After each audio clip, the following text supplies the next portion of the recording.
Hey everybody, this is Trevor and thank you for coming to my channel. If you could please like, view the video till the end, subscribe, share, and hit the bell notification, I would be eternally grateful and appreciate that. Okay?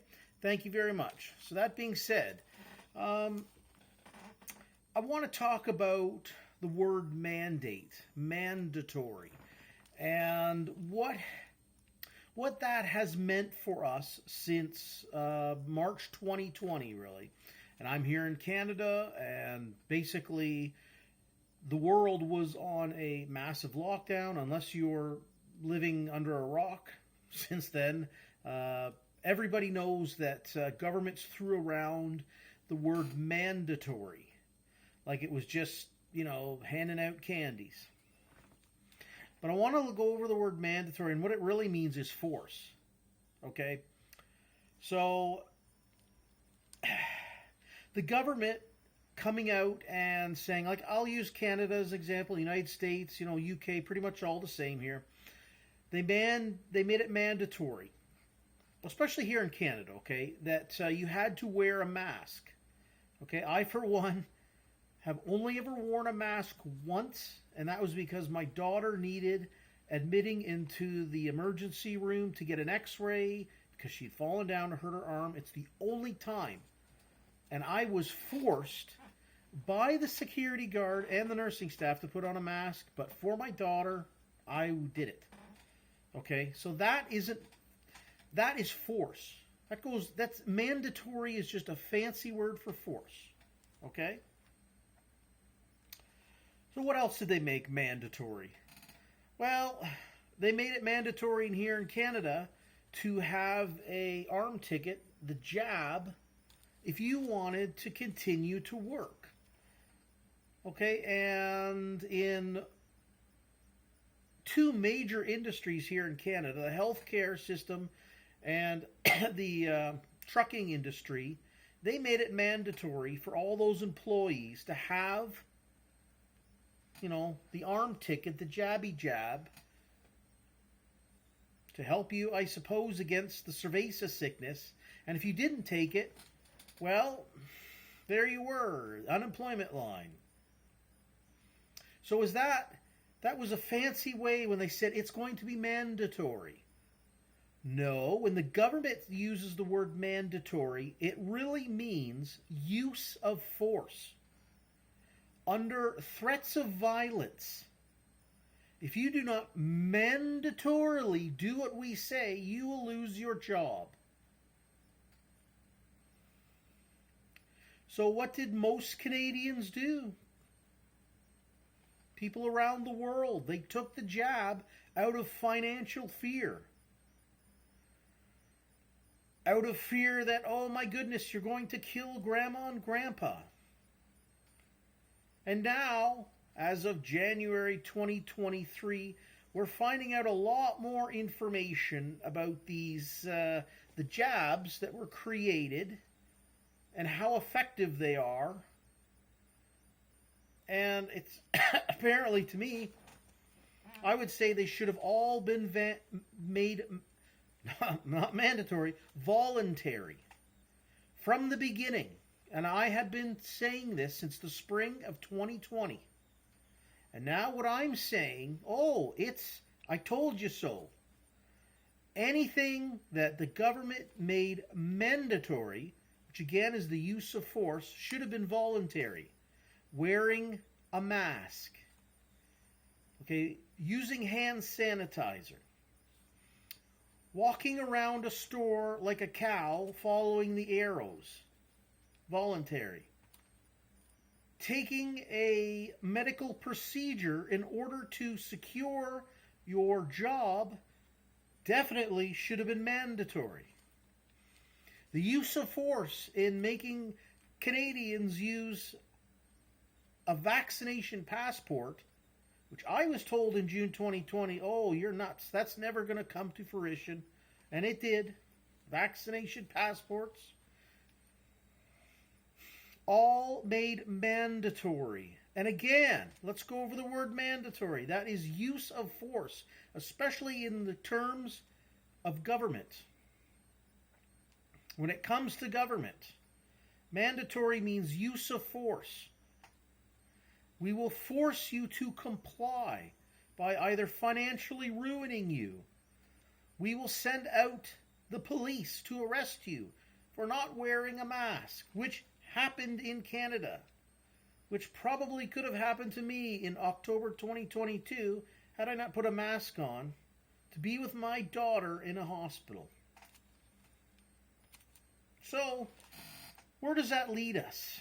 I hear a lot more now, and I knew this would happen. A lot more people are talking about how the mandates, the use of force, for all the cerveza sickness rules and regulations and mandatory ways of living that the government created for us during the pandemic is now creating, you hear the word mistrust.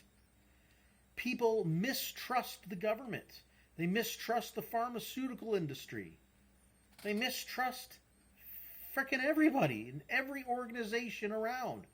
Levels of mistrust are an all-time high here in 2023. Because of the government's force, use of force, mandating that you do this and do that, or if you don't, you will lose your job. If this should come around again, another pandemic, I hope that at least 90% of the people stand up and say, no, it has to be made voluntary. We have got to start relating to one another in a voluntary way. Otherwise, we slip into the dystopian nightmare that has been placed upon us for 3 years now via the WEF, Klaus Schwab, and his "you will own nothing and be happy." This communism, Marxism, fascistic way of living and relating to one another is wrong. And if we're going to abide by a social contract, to have the society live in a collective way, can we at least have something like the U.S. Constitution? And if we're going to have a government and politicians, that they adhere to those rules set out by the Founding Fathers. And they cannot make amendments. They cannot go above and beyond. Freedom of speech. That's it. The right to bear arms. That's it. Okay? So just things I'm thinking about. When the government makes things mandatory, that is a threat to you and I to be obedient to a handful of strangers. And these strangers, commonly known as politicians, as I see it, there is no strength in the politicians and the leaders in the world today. They are all beta males, beta females, with inferiority complexes. They have zero knowledge of economics. I don't even know how many of these politicians or even people today could tell me the difference between Keynesian, Chicago, and Austrian economics. Can you? Tell me below. Comment below and tell me. I doubt Justin Trudeau has any knowledge of these three ways of relating to one another. I personally, if you know what economics, those three economics are, I would love for people to adhere to Austrian economics, but definitely nothing over Chicago economics. So mandatory. Mandatory is just a fancy word for politicians to sugarcoat the term for use of force. It is a threat of violence. They want and need our obedience.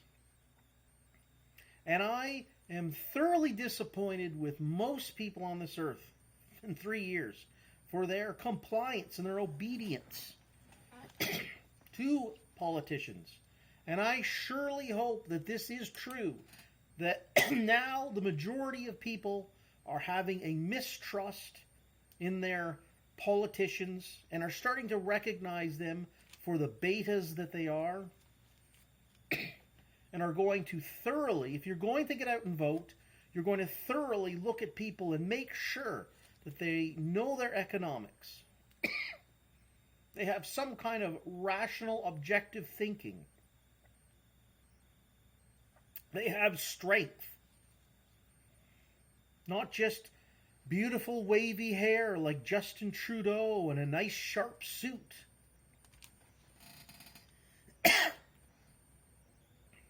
So that's my take on mandatory. It's just code word used by politicians to sugarcoat the term use of force. I thank you for coming here today.